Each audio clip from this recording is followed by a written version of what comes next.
деген кезде айтат алдындағы видеоларды шығара салайық. Жоқ, менің енді бар ғой, күлкінішті емес, бір анандай болып көрінді да маған.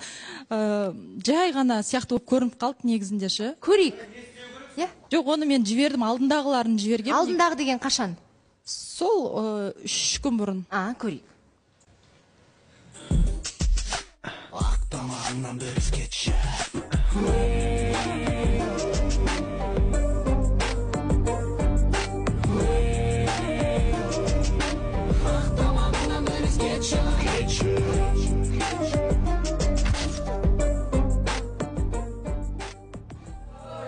Негізі көрерменді сыйлап, соңғы көріністегідей дүниелерді сурет видео есебінде жібермей қойсаңыздар болады деп ойлаймын, е?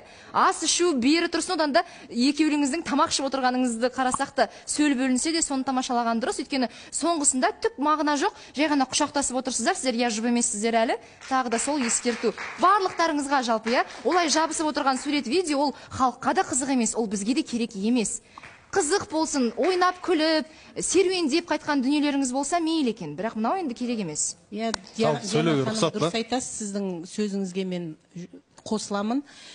Қазіргі жастар сондай бір жаным десе жабысады, көшеде білгендерін істеп жүретіші қарасың. Біздің кезімізде ондай болмаған. Біз даже қолымыздан да ұстатпағанбыз. Әке шешеміз айтып отыратын, ойбай жігітпен жүрдің ба, біттің деп. Сол миымызда қалған, мен әлімге шейін сондаймыз. Күйеуім 2 жыл болды ма қайтыс болғанына, 2 жылда мен әлі біреумен сөйлескен де жоқпын әлі.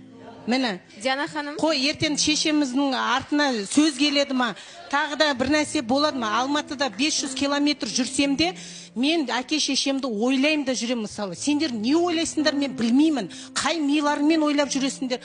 Әлі жұп болған жоқ, іштеңке болған жоқ, құшақтасып, бір жас жұбайлар құсап жүрсіңдер. Түсінбеймін сені. Ұят деген қайда? Қайда ұят деген?